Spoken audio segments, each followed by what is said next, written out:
ఆయన నిన్నొచ్చి పెద్ద మనిషిలాగా మంచి చెప్తాడేమో అనుకున్నా. తోలు తీస్తా అని అన్నాడు. తోలు తీస్తాడంటనే. ఇక నేను చెప్పదలుచుకున్నా, అయ్యేగా నా సంగతి వదులు కానీ మా సర్పంచులు వచ్చిండ్రు, రా ఏ తోలు తీస్తావరా, నీ తోలు తీసుడు కాదు నిన్ను చీరి చింత కట్టి చింత మడకల ఏలాడేసి కొడతారో లేదో మా సర్పంచులు, రా కొడంగల్కి వస్తావా లేకపోతే మమ్మల్ని చింత మడకకు రమ్మంటావా, మా సర్పంచులను దోల్తా. సోయి లేని మాటలు, స్థాయి లేని విమర్శలు. ఒక్కటన్నా అక్కడికి వచ్చే మాట మాట్లాడిండా?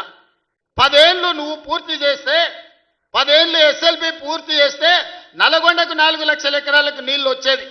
10 ఏళ్ళు పాలమూరు రంగారెడ్డి పూర్తి చేస్తే పాలమూరు జిల్లాలో 10 లక్షల ఎకరాలకు వచ్చేది.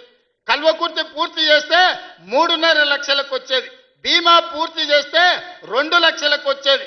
కోయిల్ సాగర్ లేకపోతే ఏది చేసినా, నెట్టంపాటు చేసినా, నా మక్తల్ నారాయణపేట కొడంగల్ పూర్తి చేస్తే 1.5 ఎకరాలకు మాకు నీళ్ళు వచ్చి ఇవాళ కందులు వండించి, జొన్నలు వండించి, కల్తీ కళ్ళు తాగి బతికే పరిస్థితి మాకెందుకు ఉంటుండే?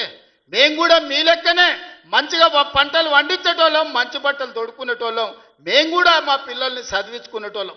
10 ఏళ్ళు పగబట్టి నారాయణపేట మక్తల్ ప్రాజెక్టును ఈనాడు పక్కన పెట్టి 69 జీవోను తుంగలో దొక్కితే ఊరూరు ఎత్తిపోతల పథకం కోసం మా కార్యకర్తలు, ఈ ప్రాంత రైతులు ధర్నాలు చేయలేదా?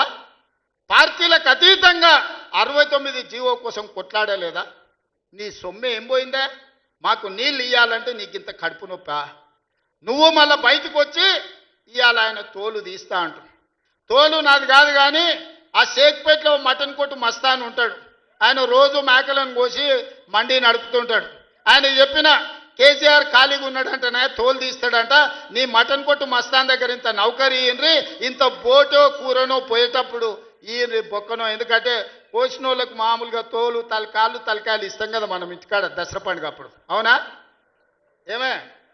ఏం శివకుమార్ రెడ్డి, మన ఇళ్ళల్లో పండుగ పూట వచ్చి యాటను కోస్తే కాళ్ళు తలకాయ కోసినోనికి ఇస్తాం కదా.